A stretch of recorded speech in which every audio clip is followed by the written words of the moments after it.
Boa noite, gente, tudo bem? Começando mais uma super live aqui para vocês. E hoje o nosso convidado é uma pessoa muito especial, é um amigo que vai falar pra gente sobre autoconfiança, que é a chave para solucionar todos os problemas, né? Ele é palestrante, psicanalista de resultados, especialista em autoconfiança, facilitador de performance e gestor de projetos humanos, como ele gosta de falar. Então vamos mandar aqui o convite para o. E a gente já vai começar a live. Se vocês tiverem alguma pergunta, manda pra gente também. Boa noite, Anderson. Boa noite. Tudo bem? Tudo bem, graças a Deus. Seja bem-vindo, né? Obrigado por me receber. Imagina. Sempre um prazer falar contigo e eu espero que hoje, né, depois eu vou deixar a live salva aqui no IGTV e no canal do YouTube, também as pessoas, né, tirem as dúvidas e sirva para o crescimento aí das nossas seguidoras. Bom, hoje eu também não fiz, né, o roteiro que geralmente eu faço, porque o Anderson tem muita coisa para falar para gente. Primeiro, para quem não te conhece ou não conhece teu trabalho, eu queria que tu fizesse um resumo, há quanto tempo tu já trabalha, né, com desenvolvimento pessoal, como que tu foi para essa área? Bom, eu comecei em 2010, quando o coaching explodiu no Brasil. Eu já me interessava por esse desenvolvimento humano. E aí eu comecei a procurar curso, me formei, fiz uma formação em coaching e comecei essa caminhada. Só que ao longo da jornada eu fui percebendo que na verdade, eu não vivia em uma realidade, eu vivia numa realidade idealizada, né? Eu queria ser alguém, eu queria ser visto, eu queria ser o coach, ser visto, ser reconhecido. E busquei essa fantasia ah, por um bom tempo, né? Até que você começa a enfrentar crises internas, porque o nosso psiquismo ele entende que você está indo para um caminho errado. E as emoções, elas vão te avisar, as emoções, elas servem para isso. As nossas emoções negativas, elas são um protesto que o inconsciente está te dizendo que você precisa se observar, você precisa olhar o que você está fazendo. E aí eu entrei numa crise pessoal bem profunda e busquei várias terapias, mas eu percebia que, por mais que às vezes eu tinha um insight, né, dentro dessas terapias que eu fui como analisando, né, fui analisado na situação, o cliente, e às vezes eu saía de lá com um insight bem grande, mas não passava muito tempo, aqueles padrões negativos de insegurança, eles retornavam. E aí foi quando eu conheci a psicanálise, através de um amigo me indicou um psicanalista, e eu mesmo passei por esse processo de psicanálise, fiz esse trabalho por um ano e foi quando eu descobri que, na verdade, eu nunca fui eu mesmo. Né? Eu fui a minha vida inteira, ela foi uma busca de uma idealização do eu, né? Sempre querendo me transformar no eu que as pessoas reconhecessem, que as pessoas gostassem, que as pessoas vissem valor, para que então desta forma eu visse valor em mim mesmo. E aí foi quando eu descobri o mundo psicanalítico, né? O mundo psicanalítico, eu descobri que eu vivia num personagem.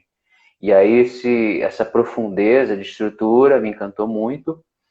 Passei a procurar cursos de psicanálise, formação psicanalítica no Brasil. E aí você tem acesso à grade desse pessoal para analisar o que você está estudando, até porque eu li muitos livros de psicologia, e psicologia esportiva, e coaching, e abordagens orientais de meditação, budismo, todas essas coisas que a gente tem do Oriente espiritual. Eu li isso aí, física quântica, eu estava realmente nessa busca de mim mesmo, só me buscava no lugar errado. Eu me buscava nos livros. Esse era o meu erro. Então eu consumi muito livro, mas também que me deu uma base para eu saber né? Quando eu encontrar a verdade, eu vou ter pelo menos uma base para experienciar aquilo que eu estou observando e ter uma base de conhecimento. Também posso ter mais uma visão mais ampla daquilo que eu estou experienciando. E com a psicanálise foi assim, amor à primeira vista pela profundeza da abordagem, né? Pela profundidade, desculpa, da abordagem.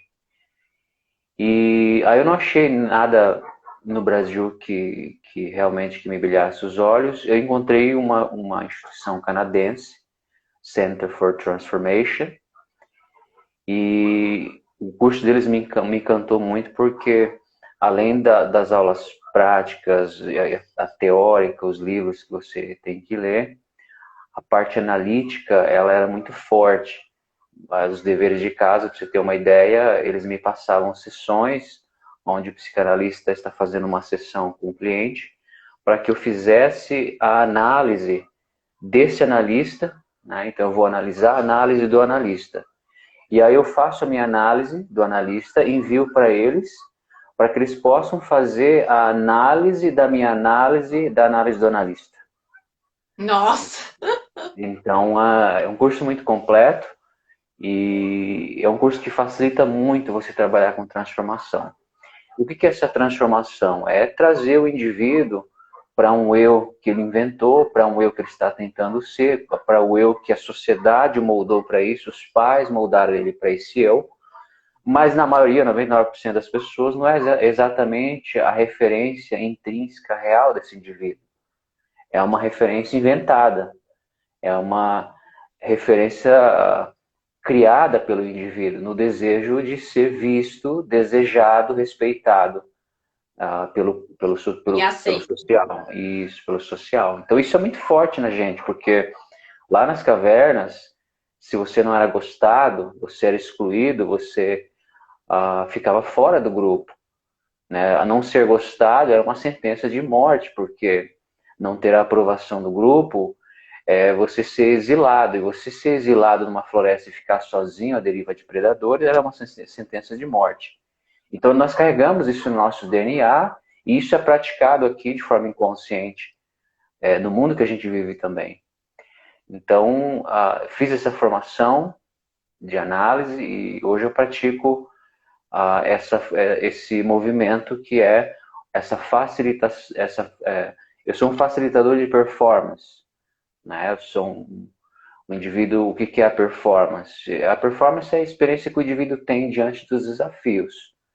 Né? Eu gosto de trabalhar com autoconfiança na performance porque é a experiência que o indivíduo tem de si diante dos desafios. E a experiência que eu gosto que o meu cliente tenha é uma experiência de força e certeza que vem dele mesmo, não vem da situação, não vem se as coisas estão dando certo. Isso aí é intrínseco ao indivíduo. A experiência que ele tem de si, de força e confiança, não depende de circunstâncias mais, depende ah, somente dele estar pousado na sua referência original. Uhum. Então, E, pode falar.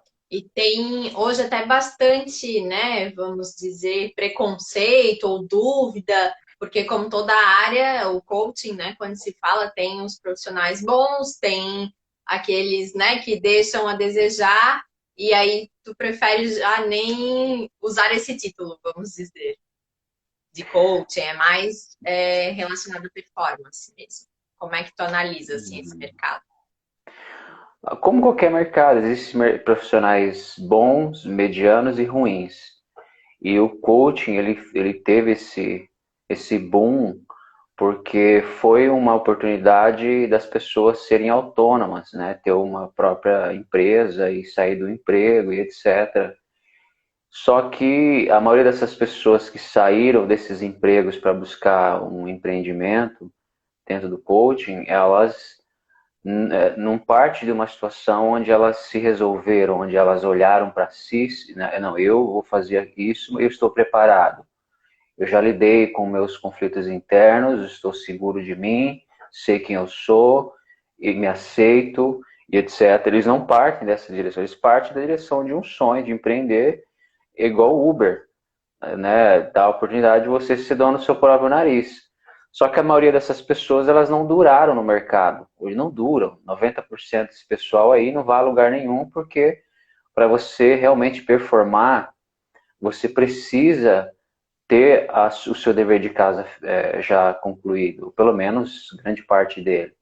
Né? Porque qual é o pior inimigo da performance? A gente tem uma equação que se diz a performance ela é subtraída pela interferência do próprio indivíduo. Então aí depois de você ter feito essa análise, aí você tem o resultado. Um exemplo: o indivíduo ele tem o potencial de performance de vender 30 melancias. Esse é o potencial de performance dele.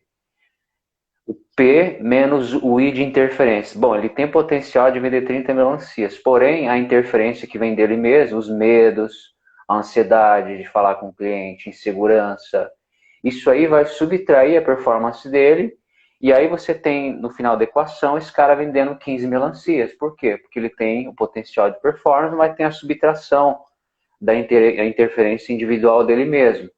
Que a maioria, hoje qual é o maior inimigo da performance? É a insegurança. Tem a procrastinação, mas a procrastinação é o indivíduo adiar coisas que lhe geram desconforto. No final vai encontrar o medo também. E por que que essa auto-interferência, esse medo, interfere na performance?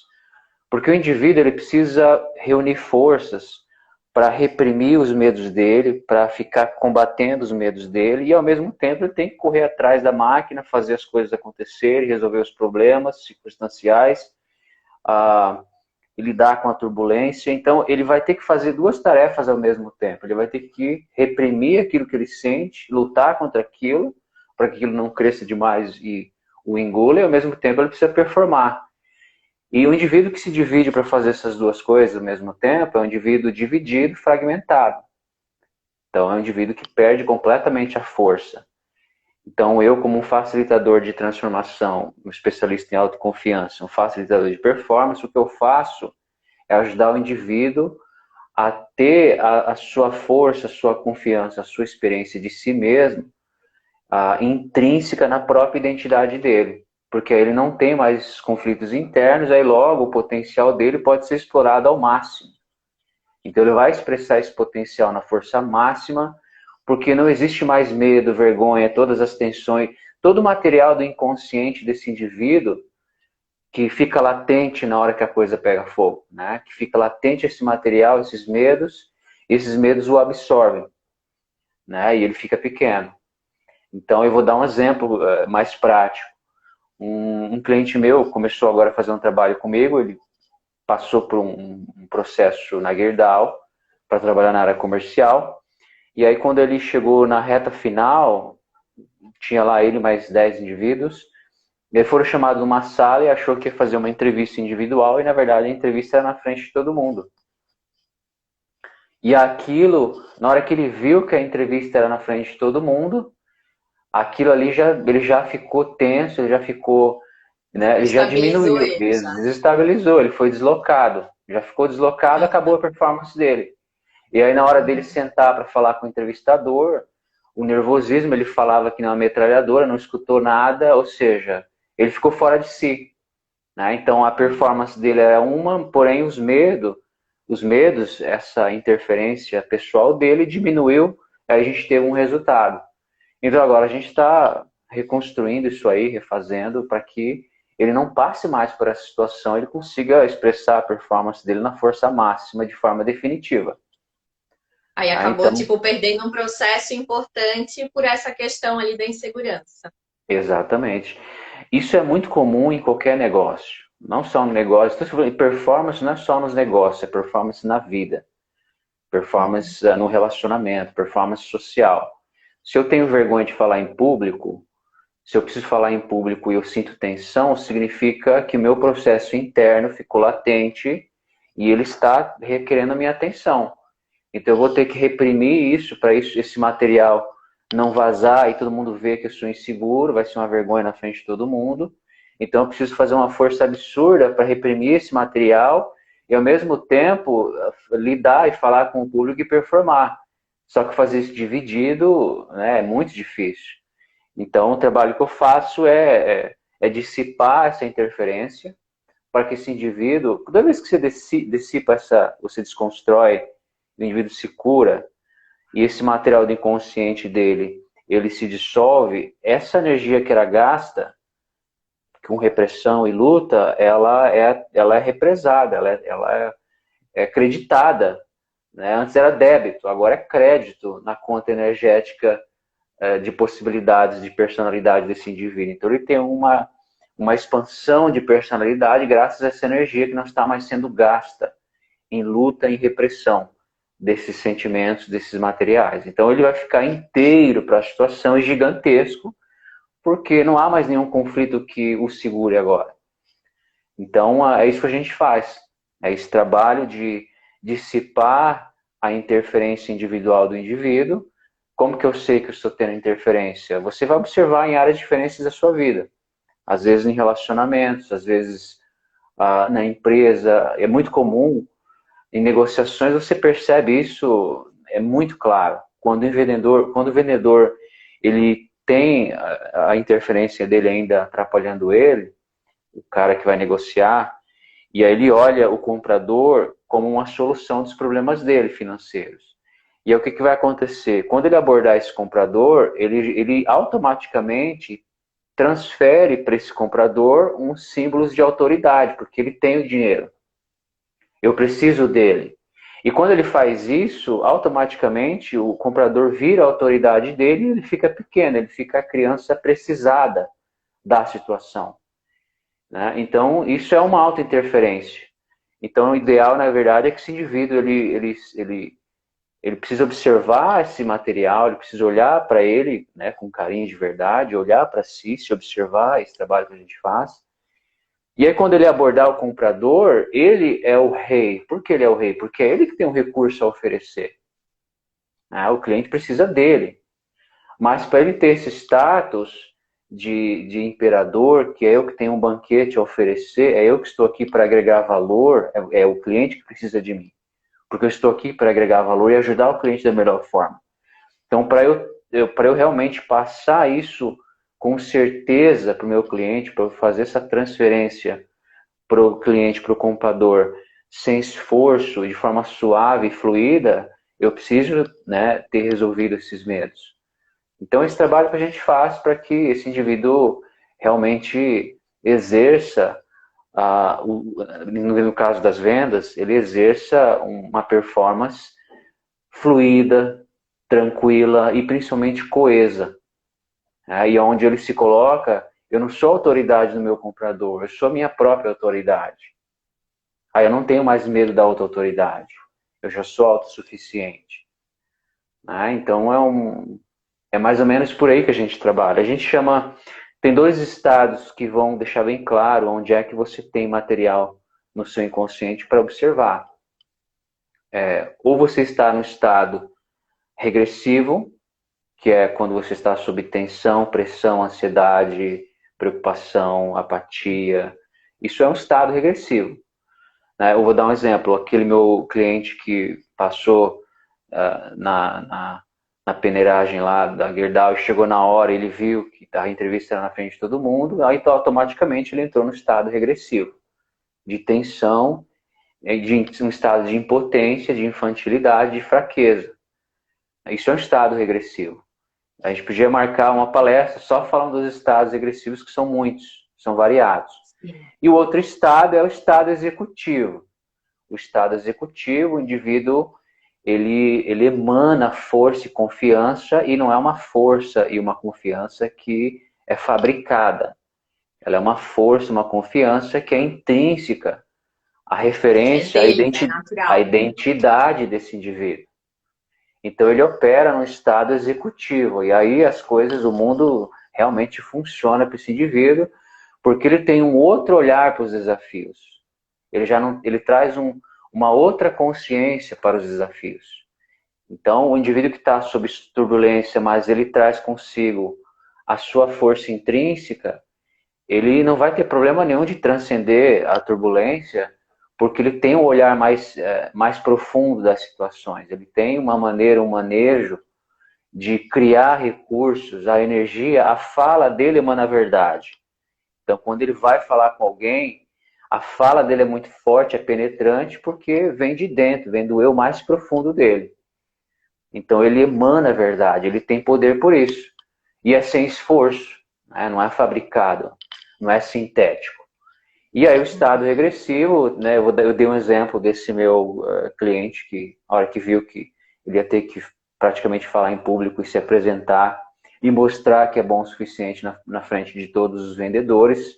Aí ele falou, tinha alguns lá, Anderson, que, poxa, cara, os caras com 40 anos de carreira nas vendas, de barba branca, e, poxa, me intimidou bastante, cara. Então, lidar com isso, com essa situação, entender por que esse estado regressivo te acompanha, por que você tem esse padrão, entender o histórico desse estado, e aí sim passar, a gente introduz uma prática, um manejo que é prático para esse indivíduo na hora de enfrentar essas situações, ele ter um manejo prático para sair dela.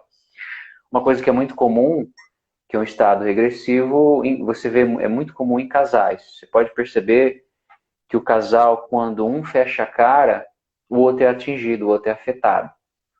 Ou o outro fica rebelde, furioso, que é um estado infantil, é uma regressão. Ou ele fica impotente, bajulador, fica tentando bajular para tentar tirar aquela pessoa daquele estado, porque aquele estado despotencializa a outra parte. Então isso é muito Eu vou comum em casal. agradar para ele sair, né, dessa cara fechada que tá me irritando. Tá, e me irritando ou me causando desconforto. Isso também é um Sim. estado regressivo. Então, o estado regressivo é toda vez que você está diante de uma situação onde, de alguma forma, alguma coisa nessa situação, nesse desafio, nessa turbulência, serve como um gatilho, que esse gatilho ele vai fazer o material que existe dentro de você, os seus medos, as coisas que estão enterradas em você, no seu inconsciente, esse material ele vai ficar latente. E aí, Vai te conforme jogar lá nesse estado. exatamente, aí conforme a intensidade desse material, dessa latência, você, o adulto é ejetado, você sai de si e você se torna um indivíduo impotente naquele momento. Então isso é um estado regressivo.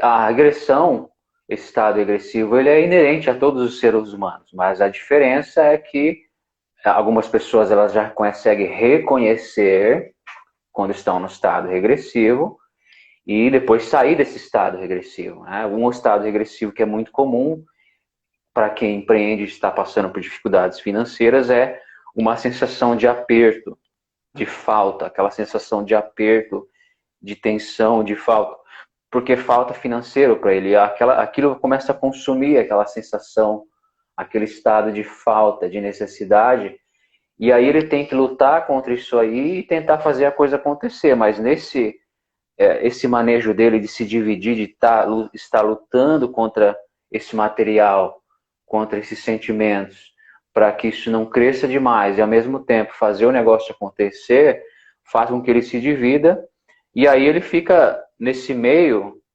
consumindo toda a energia dele, ou seja, o indivíduo ele interpreta de que eu preciso resolver esses problemas precisam ir embora para que eu me sinta seguro.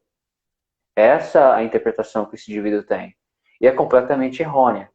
Porque quando eu tenho que ficar escravo do ambiente lá fora, do que está dando certo ou errado, para me sentir seguro, eu fico dependente. Isso não é autoconfiança. Agora, o indivíduo que fez todo esse trabalho, ele já parte de um caminho completamente diferente. Primeiro, eu estou comigo, estou forte, estou bem centralizado, alicerçado em mim mesmo, eu sinto uma força que vem de mim, que é gigantesca, agora sim eu vou enfrentar os desafios lá fora. Primeiro o eu fica no topo da pirâmide, depois vem a performance, e lá embaixo, que é a base da pirâmide, tem os resultados. Só que se você não cuidar do eu em cima, a performance ela vai sofrer, porque ela vai ser estrangulada, né? Porque ele vai ter que lutar contra a regressão, contra a ansiedade, contra essa coisa toda, o estado regressivo dele, de insegurança, e estrangula a performance, e os resultados são afetados aqui embaixo. Então, ele tem um olhar completamente oposto.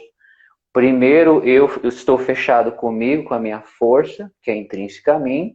Depois eu vou lá fora lidar com os problemas. Assim que tem que ser, de Dá esse o dentro para fora. exemplo, dá esse o exemplo do casal, né? Que é bem comum, mas eu acho que a gente pode aplicar essa situação, né? Deve falar se é um exemplo, a sempre, geralmente, quando a pessoa ela tenta agradar ou fazer, tipo, o personagem, alguma coisa que não é ela real, né, para ficar bem numa situação. Então, isso pode acontecer em diferentes ambientes e situações. Sempre que acontecer isso, ela vai ter problema e vai ser jogada nessa regressão. É isso, né? Exatamente. Porque o indivíduo que entende que ele precisa se modificar e se moldar para caber no mundo dos outros, para ser aceito no mundo dos outros, ele é um indivíduo que vai sofrer essas ansiedades, que é um estado regressivo, porque ele está tentando performar um eu que vem, é uma idealização. Às vezes pode ser dele, às vezes pode ser da outra parte da relação. De qualquer forma, ele está sendo convidado para não ser ele mesmo. Ele está sendo convidado para ser algo, a visão do outro, ou a visão que ele acha que o outro deseja. E aí fica difícil, porque você está tentando ser algo que não é coerente com a natureza do seu ser, do seu eu mais profundo. E aí você perde o seu chão. Aí você vai sofrer de ansiedades, você vai ficar nesse estado de impotência, porque você não tem base, não tem chão. A sua base não é a base do eu real, é a base de um eu que seria o ideal dentro desse relacionamento.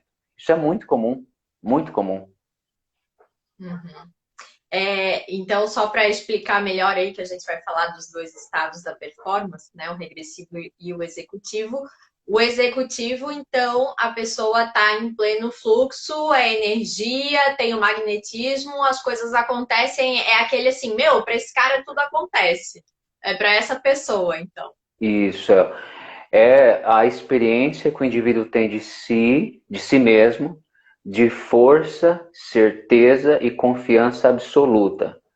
Mas isso vem dele, não vem da situação e nem das circunstâncias.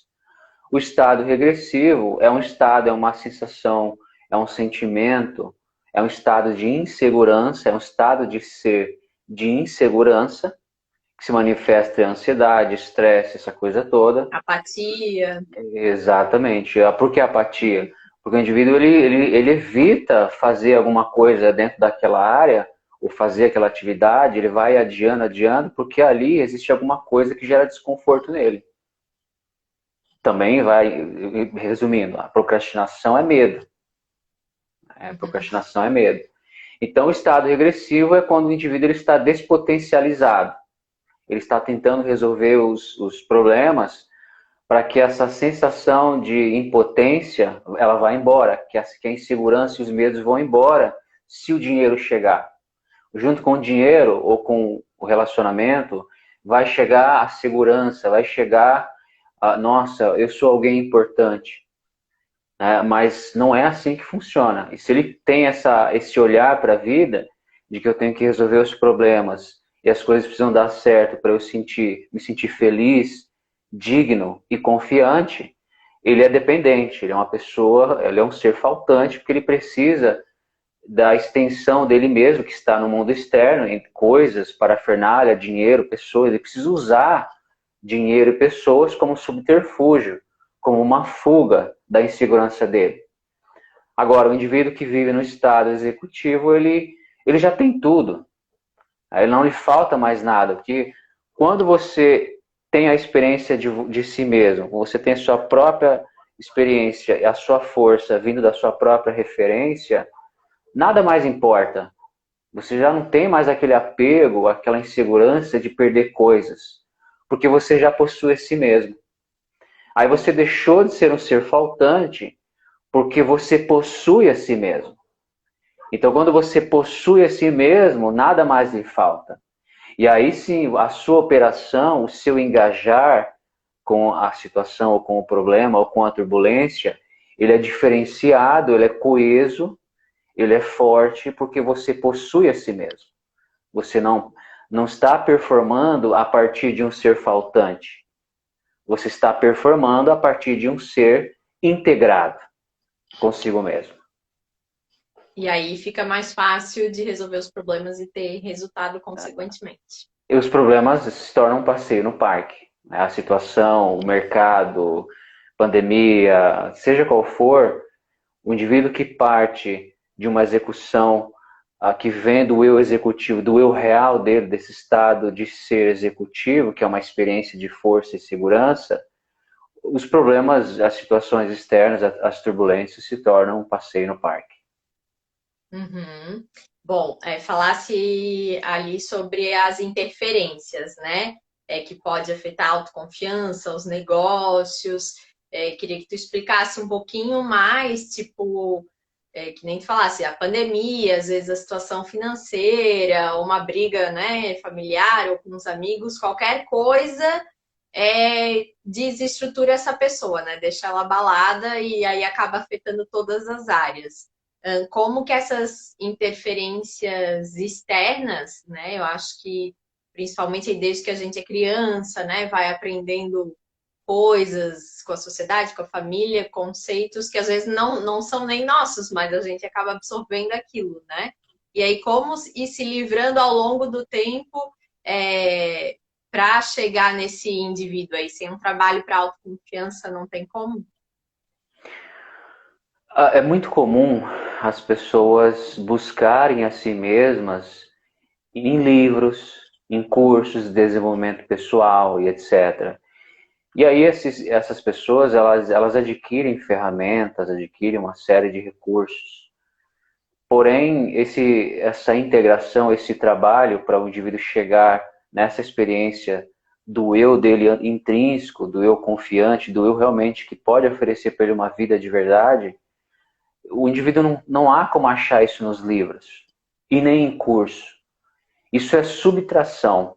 O trabalho que eu faço, esse trabalho que nós fazemos, que eu sou um facilitador de transformação. A gente facilita a transformação por subtração. Então o indivíduo ele vai ter que olhar o material que desdobra, quando ele vai contando os problemas dele para mim, a mente consciente dele está contando os problemas, mas o inconsciente dele está falando diretamente comigo. Então, o inconsciente dele tem a verdade. Aí eu trago esse material que está no inconsciente, que o inconsciente fala direto comigo, eu trago esse material para a superfície, e aí ele vai fazer a análise desse material. Então, nesse falar e nesse movimento de trazer essa informação inconsciente dele para a tona, ele analisar esse material, e isso sim é um desdobramento natural que vem dele, a partir dele. Eu sou só uma base, eu não vou injetar conhecimento nesse indivíduo. Eu não faço isso. Muito pelo contrário. A única coisa que eu faço é ter uma base segura e ter um olhar, né, um ouvido, uma visão mais profunda do inconsciente dele mais do que ele. Então eu trago essa análise que eu estou recebendo para ele, ele vai fazer a análise desse material. E aí sim, conforme ele vai navegando nesse material, ele vai descartando a maioria das coisas que ele absorveu ao longo da vida. Então é um trabalho de subtração. Aí ele vai jogando fora todas as ideologias e crenças e toda a formação de identidade que ele recebeu, isso aí vai ser jogado fora até sobrar a natureza real dele, o eu intrínseco real, a experiência fidedigna de quem eu sou. Então Que a gente muitas vai vezes tirar. pode ser algo que, né, a pessoa era cobrada na escola, ou pela família, ou os amigos. Eu sofri bullying no colégio, vamos supor, né? Aí, eu passei a agir de tal forma durante a vida por causa desse bullying, ou aquilo me definiu. São situações assim, que eu disse que a gente começa a descartar. Na verdade, o indivíduo se autodefine na infância. Por quê? Porque muitas vezes eu já trabalhei pegar uma pessoa e daqui a pouco a transformação dele é tão perceptível aos olhos dos familiares que aí vem todo mundo depois. Então, você tem muitas vezes 5 pessoas, 5 irmãos que cresceram na mesma casa, tiveram as mesmas experiências, porém tiveram uma absorção, uma interpretação dessa criação totalmente distinta uma da outra. né? Então, a interpretação dos eventos, a criança ela traz essa interpretação do evento e quem está lidando com o evento sou eu. E ele faz a interpretação de si. Aí ele forma uma referência de quem ele é através dessas vivências, mas não é exatamente o ambiente. O ambiente ele vai fornecer material, sim, mas você tem muitas vezes, como eu te expliquei agora, 5 pessoas que cresceram na mesma casa que vão ter experiências diferentes e vão interpretar as coisas de forma diferente e vão trazer para si e criar uma referência de si mesmo completamente distinta. Então é muito pessoal isso. Né? Por isso que cada indivíduo é um universo. E é só ele, né? O material tem que vir dele. Como eu te expliquei, eu não sou uma pessoa, um professor, eu não sou um aconselhador. Eu vou ser uma base segura, onde ele vai desdobrar o material dele, vai conversar comigo, vai falar. Esse desdobramento natural vai trazer à tona um monte de material inconsciente para ele, mas é ele mesmo que vai fazer a análise desse material com a minha ajuda.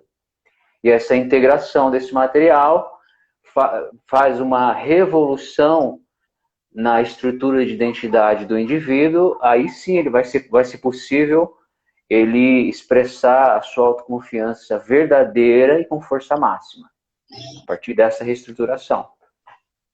Uhum. Por isso que tu fala que tu és um facilitador de performance, né? Porque vai depender da pessoa, né? Esse caminho aí do autoconhecimento, dela descobrir o que né, é dela ou não e realmente assumir essa postura, vamos dizer. Gente, acho que um caminhão aqui do lado tem um ruído, mas daqui a pouco passa.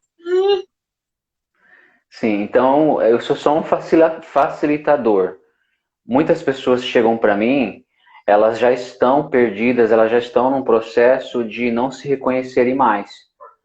Eu não consigo sentir que eu tenho uma identidade, eu sinto que a minha vida está desmoronando, eu estou desmoronando, eu sinto que eu não tenho mais onde me apoiar. Né? Então, isso já, aquele eu que ela criou dela mesma, aquele eu que ela fabricou, ele já chegou ao fim da vida útil e agora, desesperadamente, esse indivíduo precisa de uma referência para ele se apoiar, porque se ele não tiver uma referência para se apoiar enquanto a outra está desmoronando, muitas vezes ele comete suicídio, ele vai entrar em depressão, ele vai ter ataques de pânico, é complicado. E muitas vezes também chegam pessoas poxa, eu sempre fui muito confiante a minha vida inteira, sempre tive muita coesão, e agora não sei porquê, depois que eu expandi a empresa, ou subi de cargo, ou abri a minha própria empresa, um medo gigantesco me tomou, e isso me incomoda, isso está tirando a minha força, o meu foco, eu não consigo focar. Ou seja, na verdade, esse material sempre existiu no inconsciente dele, e enquanto ele vivia numa zona que ele conseguia pilotar, esse material fica dormente. Aí agora que ele começou a empreender, ou subiu de cargo, ou entrou numa situação que vai exigir tudo dele, aí esse material fica latente. Então, às vezes, lá de 40, 50 anos de idade, o indivíduo percebe um medo que nunca houve ali, às vezes por causa de uma porrada da vida, às vezes um câncer, ou uma quase falência, ou o término de um relacionamento a longo prazo. Tudo isso aí desencadeia esse material inconsciente que muitas vezes fica aí só dormente. Isso aí seria quando, digamos, a pessoa se desfaz desse personagem que foi construído. Isso? Do eu construído. Às vezes não, às vezes ele é fidedigno, ele não vive um personagem. Porém, esse eu dele, existem medos que ele não conhece, que só vai ficar latente esses medos quando ele precisou subir de cargo. Então, nem sempre ele se esconde por detrás de um personagem, de uma persona, para ser visto e desejado pelos outros. Às vezes ele é intrínseco, às vezes ele é verdadeiro, autêntico. Mas esse eu autêntico tem rachaduras na sua armadura. E aí, quando ele se envolve com um projeto que é maior do que ele, o projeto ou o problema ficou maior do que ele, aí esse material vai ficar latente. Né? Esse medo, que até então era desconhecido, toma uma proporção que assusta ele muitas vezes. E aí ele vem para mim, a gente faz esse trabalho, coloca né, as coisas no lugar e ele volta a performar muito melhor do que era antes. Porque o medo que existia ali no inconsciente dele era uma situação estrutural não resolvida, e depois que é resolvida, esse material é integrado à psique dele, então essa integração faz com que o indivíduo tenha uma expansão de si, né? Essa sensação de expansão, de força e certeza. E aí sim ele volta a operar com... Pessoas, pessoas controladoras, né? Que gostam de controlar a situação e os outros ou acham que estão no controle, né? Porque ninguém tem o controle de nada. Sofrem mais por isso? Sim, porque imagina, se a minha salvação, qual é a análise que nós fazemos desse indivíduo? Primeiro, que se ele precisa com tanta força, a ferro e fogo, controlar o externo, significa que ele é inseguro, que ele precisa do externo estar no controle para ele se sentir seguro. Então ele está só usando força no lugar errado. Ele vai exaurir isso vai exaurir a energia dele. Porque controlar o mundo externo, as coisas no mundo externo é muito difícil e requer uma energia gigantesca. E se esse desejo de ter o controle sobre as coisas é acentuado, significa que ele é inseguro, que ele é faltante, porque já é prova da necessidade dele de ter as coisas acontecendo ao seu olhar, como se ele fosse o dono da verdade, que as coisas têm que ser como ele acha que tem que ser para ele se sentir seguro. Então, é um indivíduo que depende do externo para ter segurança. Então, ele está, né, num processo que aí lá na frente chega um momento na vida que fica insustentável esse padrão. Aí é que a gente entra. Para que depois que esse indivíduo se reestrutura, não há mais o desejo de controlar nada. Né? A insegurança vai embora e ele traz uma nova consciência, um novo olhar para as coisas. E é comum, Anderson, tipo, a pessoa passar, às vezes, a vida toda e só descobrir isso lá com 60, 70 anos. A gente chama isso de crise de meia-idade. É quando o indivíduo começa a sentir que algo não está certo, algo não está no lugar. E, poxa, eu viajei à Europa, eu fiz tudo, eu tenho dinheiro, eu tenho tudo, mas algo dentro dele não para de incomodar. E aí vai crescendo essa incomodação e aquilo vai começar a tomar ele. E aí a gente chama isso de crise de meia-idade. Mas, na verdade, é um processo natural que isso se chama individuação.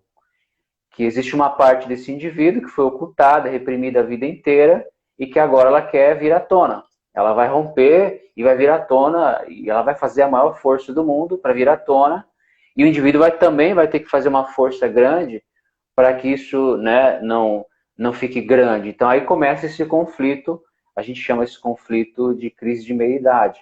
Mas na verdade esse processo é um processo natural.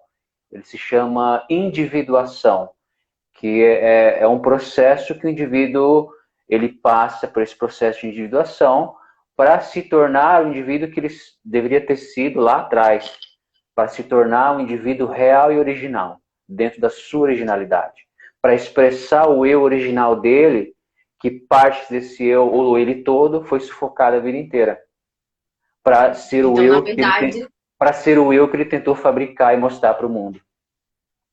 quanto mais cedo passar por esse processo, melhor a pessoa consegue viver depois. Com certeza, porque o indivíduo não só vai monetizar em cima da transformação, a transformação dele vai possibilitar ele fazer muitos negócios, prosperar financeiramente, etc. Mas é 360 graus. Em tudo que ele se envolver, o eu dele intrínseco, o eu real, o eu fidedigno, vai dar a possibilidade de condições de ele ter uma base sólida para ele sentir confiança e certeza. Então, em qualquer área que essa pessoa se envolver, vai haver segurança, porque a segurança é intrínseca a ele mesmo. Então, não importa qual é o ambiente, em qual área da vida, né? Esse indivíduo ele é inteiro em qualquer área que ele atua. Uhum. É, outra questão, né, que não sei se envolve esses dois estilos de performance, mas tem o ser e o fazer, né? Que geralmente tu também explica que 99% das pessoas hoje vivem no piloto automático, que é só fazer, fazer, fazer coisas, mas às vezes elas fazem coisas ou num ritmo que elas nem sabem por que estão fazendo aquilo, mas porque estão ali na corrida, né? Ah, porque todo mundo faz, eu vou fazer também, ou o ritmo é esse, daí acaba, ai, não sabe nem porque tá ansiosa, né? Qual a diferença, assim, o que tu podes agregar em qualidade de vida quando tu sai desse fazer, fazer, fazer e começa a realmente ser, né, para depois ter ou buscar as coisas. Não sei se ficou claro. Uhum. Assim, ó, primeiramente isso tem que vir do indivíduo. Quando ele percebe que o fazer dele está exigindo muita força, às vezes ele tem que empregar 10 vezes mais força para produzir o que ele produzia 10 anos atrás. E aí o fazer vai exigindo cada vez mais força e energia dele. E aí chega uma hora que fica insustentável fazer. E aí é quando vai entrar em colapso, a performance dele não vai acontecer, o mundo dele começa a desabar porque ele ficou preso em um fazer, mas é um fazer sem uma orientação fidedigna do eu real dele. Agora, aí quando ele chega para mim, o meu trabalho é focado no ser e não no fazer. Então, quando ele chega para mim, a gente vai entender todo o contexto, né, onde ele está performando, o porquê que não está acontecendo, até chegar no ser dele. Feito essa transformação no ser, o fazer muitas vezes não é mais nem necessário, porque ele olha o fazer a partir de uma verdade que vem do eu mais profundo, que está mais alinhado com os valores mais profundos dele, que ele nem conhecia. Aí ele vai descobrir que ele estava numa carreira há 20 anos porque dava dinheiro, porque dava prestígio, mas nunca foi aquilo realmente, no fundo, nunca foi aquilo. E aí esse cara, muitas vezes, as pessoas, elas terminam um relacionamento de 30 anos, vende empresas, elas fazem coisas porque o eu que veio à tona agora, ele vê que isso aqui está completamente desalinhado com a minha verdade. Por isso que eu fiquei tanto tempo preso no fazer que eu esqueci de mim mesmo, que eu esqueci do meu eu, da minha verdade.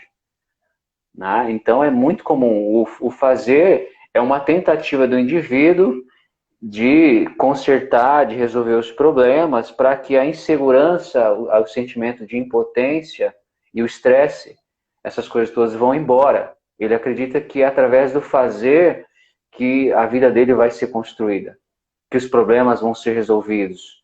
Pode até resolver a curto prazo, mas depois ele vai retornar, porque ele vai ter que ser escravo do que é do material que está ali no inconsciente dele, que domina o fazer dele. Não tem como fugir disso. Então, a transformação que é a nível do ser é uma transformação definitiva. E aí o fazer fica por conta desse indivíduo que nasceu, ou renasceu, ou voltou para sua referência original. Uhum. E é engraçado, né, Anderson, como, né, na sociedade que a gente vive, principalmente de redes sociais e tal, tu sempre posta, né, reflexões também. Sigam o Anderson depois, gente. Que às vezes a gente sabe, muita gente vive de aparências, né? Vamos dizer, que é criar aí para as pessoas acharem tal coisa da pessoa. E aí, às vezes, o cara entra no fazer para se comparar com a aparência do outro, sem saber a realidade dele, né? Porque nos bastidores é sempre diferente. Então, fica aí essa luta do fazer mais, do ser mais externo, para às vezes competir com uma coisa que do vizinho também é falso, né? Aí fica todo mundo num teatro de máscaras. Isso viralizou, as redes sociais ajudaram as pessoas a criar um personagem do eu e mostrar esse personagem, essa idealização do eu para o mundo. Esse é o meu eu ideal, esse é o eu que eu quero que você veja. Porém, não é o seu eu intrínseco e verdadeiro. E por tanto tempo as pessoas buscando esse ser, esse eu que é desejado pelas pessoas, que é bem visto pelas pessoas, que elas vão exilar o eu intrínseco, o eu verdadeiro, e vão perder o contato com ele.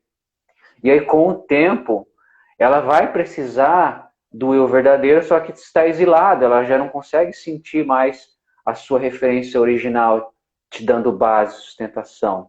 E aí ela tem só o eu que ela criou, que ela está tentando fabricar e apresentar para o mundo. E por isso que o fazer vem com pressão. Porque o fazer tem que acontecer, a performance precisa acontecer, porque a fantasia que eu estou tentando sustentar de mim, ela não pode vir abaixo. Porque se ela vier abaixo, se ela desmoronar, eu não vou ter mais onde me apoiar. Por isso que o fazer se torna tão importante para essas pessoas. Mas é um fazer desalinhado. Não é alinhado com verdade, é alinhado com aquilo que ela fantasia. Uhum.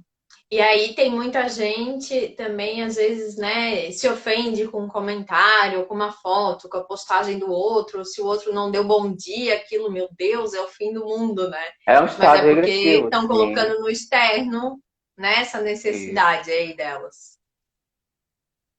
Isso é um estado regressivo porque olhar que o outro está bem mostra que, na verdade, apesar do meu esforço de mostrar felicidade, prosperidade e diferenciação, no fundo, eu me sinto miserável, eu me sinto faltante, eu me sinto pobre. Né? Então, por isso que o bem do outro muitas vezes causa mal a uma pessoa porque faz ela lembrar da verdade que ela está escondendo de si mesma. Isso é muito natural, isso não é uma crítica. O eu, esse eu fictício, a persona, o eu que é criado pelo indivíduo, ele é uma proteção necessária, não é algo a se condenar. É uma proteção necessária porque o indivíduo, muitas vezes, os pais, a sociedade poda, não deixa o eu dele real se firmar e ter uma afirmação, né? Uma fundação. E aí o que acontece? Ele vai precisar de um apoio, de uma bengala. Então ele acha na imaginação dele, ele encontra a solução para os problemas, que é imaginar um eu que as pessoas vão desejar, vão admirar e vão respeitar e tentar ser esse eu. Então isso é um mecanismo do psiquismo de se cuidar, de se proteger. Agora, o que eu não posso é me perder dentro dessa fantasia e tentar viver essa fantasia ferro e fogo a minha vida adulta inteirinha e achar que eu vou ter força, que eu vou ter uma vida feliz usando essa muleta, essa proteção, esse subterfúgio. Isso é o grande erro. Uhum. Por isso, vamos dar um exemplo também, é tão comum às vezes, né, o homem, o cara quando é adulto, aquele desejo lá da infância, ou que ele aprendeu que para ser um vencedor tu tem que ter um carro importado, ou ser assim assado, ou uma mulher só vai olhar para ti se tu tiver, né, dinheiro e status, então ele cria essa camada e pega esses objetos para dizer, eu sou alguém, eu venci, e às vezes o carro tá lá parcelado, não tá nem pago, né? Exato. Alguns conseguem, a ferro e fogo, conquistar tudo isso, mas a insuficiência interna, ela continua latente. Ele vai continuar faltante, ele vai continuar se sentindo pequeno. Ele pode no externo apresentar como um cartão de visita todos esses bens todos, mas internamente ele tem uma verdade latente ali que lembra ele da inferioridade, da insuficiência dele. Então, se esse indivíduo ele pode ter o mundo, ele pode ter um rio de dinheiro, mas se ele não tiver a si mesmo, ele não tem nada. É um indivíduo que não tem nada. E não importa o quanto ele corra, se ele vai para a Índia, se ele vai fazer meditação, tudo isso é tudo fuga. Fuga, fuga de uma latência interna, de uma insuficiência, de um estado regressivo que continua a buscá-lo. Autoconfiança é tudo, então. Se você tem autoconfiança, você possui tudo, tudo, tudo. Não lhe falta mais nada. E resolver os problemas e se engajar com as turbulências da vida é um passeio no parque. Uhum. Aqui só para citar, né, são as áreas aí que a gente vai ver os resultados ou que vão ser afetadas: finanças, negócios, autoconfiança, relacionamento, inteligência, performance. Tudo isso aí só dá certo com muita autoconfiança. Exatamente. Autoconfiança, só para a gente recapitular, ela é a experiência que o indivíduo tem de si diante dos desafios. É uma experiência de força e certeza absoluta que vem de alto, do próprio indivíduo e não das circunstâncias externas. Então, o indivíduo que é autoconfiante não lhe falta mais nada, ele tem tudo. E se engajar com os problemas e com a situação, ele vai responder e não reagir. Ele vai responder aos desafios e não reagir com tensão, ansiedade. Isso é reação, né? Isso vem de impotência. Agora, a resposta vem de força. Então, o indivíduo assim, a autoconfiança não é algo que é buscado, que é conquistado. Ela é uma consequência natural de um ego coeso. O ego que eu me refiro não é o ego espiritual que todo mundo fica falando, do ego, não é esse ego. É a referência que o indivíduo tem de si. É o ego de Freud, que é a identidade do indivíduo. Né? Então, o indivíduo que tem o ego coeso, que está no eu real dele, a autoconfiança, a experiência de si, que ele tem de si diante dos desafios, que é uma experiência de força e certeza, ela é uma consequência e não um objetivo a ser alcançado. Uhum. Bom, só deixa eu dar uma boa noite aí para o pessoal que está acompanhando a gente, o João, a Karen, a Luciane, Ana Maria, obrigada por prestigiarem a live. E também, se alguém tiver alguma dúvida, pode mandar aí para a gente. E Anderson, nesse processo aí dos estados, né, executivo, regressivo, o que tu acha importante a gente falar para as pessoas observarem aí se elas, né, estão vivendo uma verdade ou ainda precisam dessa busca do autoconhecimento e para realmente começar a viver a vida que elas querem e merecem? Primeiro é só observar em que área, em que momento, em que ambiente você sente tensão, insegurança, onde há estresse.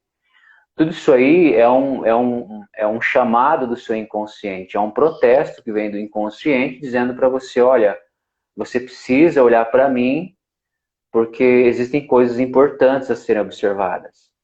Então, o que difere o estado regressivo de um estado executivo é o sentimento, a experiência que o indivíduo tem. Se é uma experiência de força, se é uma experiência de impotência. Algumas pessoas, é muito comum você ter uma experiência de força na empresa, mas no seu relacionamento você é ciumento, é inseguro. Ou seja, naquela área existe uma rachadura na sua personalidade, existe um material no seu inconsciente que ali no relacionamento gera um gatilho, o relacionamento ele só vai disponibilizar o gatilho que vai fazer essa insegurança, esse material ficar latente. Então é você se observar em que área que você sente que você se perde, que você fica tenso, ansioso, preocupado, que você deixa de ser forte. Então essa é a minha deixa, essa é só você se observar. Tá. E para fechar aqui, para encerrar o nosso bate-papo, tem mais alguma coisa que tu quer acrescentar? Ou até, né, de repente, aí para quem quiser conhecer mais o teu trabalho também, se quiser deixar o contato aqui, o convite para o pessoal, fica à vontade. Bom, a minha empresa, ela se chama Doses de Autoconfiança. Você me acha no Google, dosesdeautoconfiança.com.br. Vai me achar lá como Anderson Maia. O meu WhatsApp é 047 9 9191 1401. Tá? Então, você que está assistindo essa live, se você quiser fazer um bate-papo comigo, uma sessão, não terá custo nenhum, tá? Pode me procurar, eu sou bem acessível para conversar com as pessoas.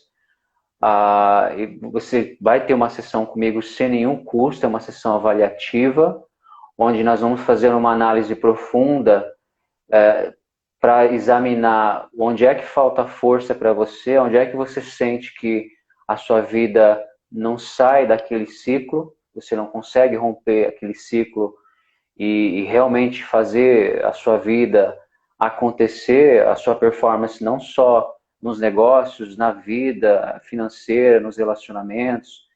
Então, essa sessão, ela não tem custo nenhum e muitas vezes essa sessão inicial, que é uma conversa, as pessoas não precisam de nada, elas estão lá porque, poxa, Anderson, assisti um vídeo seu, ou o meu diretor não para de falar em você, um amigo meu que é dono de uma empresa não para de falar de você, o meu marido não para de falar de você, eu vim conhecer o seu trabalho, e a pessoa ela já tem tudo em ordem, ela já é um indivíduo coeso e inteiro, só que ele não sabe disso.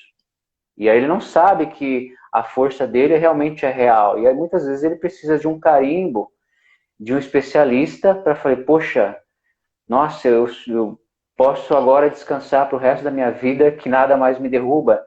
Saber, isso te referencia, te dá uma referência de onde você está. Então, se você que está assistindo essa live, manda um WhatsApp para mim, a gente bate um papo, pode ser pela internet também, ou presencial, pode ir visitar o meu escritório, um escritório maravilhoso no meio da natureza, tudo de vidro, você vê os animais lá fora, é fantástico. Então, venha conhecer, tomar um café e bater um papo de humano para humano, né? De ser real para o ser real, de humano para humano. Muito bem, gente. Muito obrigada, né, Anderson, pela participação. Para quem está acompanhando tudo que ele falou aí, é isso mesmo. Minha vida é antes e depois do Anderson, graças a Deus, né? A gente teve esse encontro aí e sempre um prazer falar contigo. A gente cresce e evolui sempre. E eu desejo que todos vocês também descubram aí esse caminho do autoconhecimento, que é maravilhoso e o Anderson pode ajudar vocês e contribuir muito. Eu vou deixar a live salva aqui no IGTV e no canal do YouTube. Depois também quem quiser rever ou tiver dúvidas e quiser mandar para a gente pode responder depois também. E compartilha aí com os amigos, com a família, para todo mundo conhecer mais esse trabalho e se autoconhecer também, né, Anderson? Exatamente, encontrar a sua própria força. Encontrar o seu lugar no mundo através da sua própria força. Encontre a sua força que o resto acontece. Encontre a sua força primeiro. Primeiro encontre a sua força que o resto é secundário, o resto acontece. Muito bem. Muito obrigada e boa noite. Eu que agradeço por me receber. Boa noite a todos. Grande abraço. Tchau.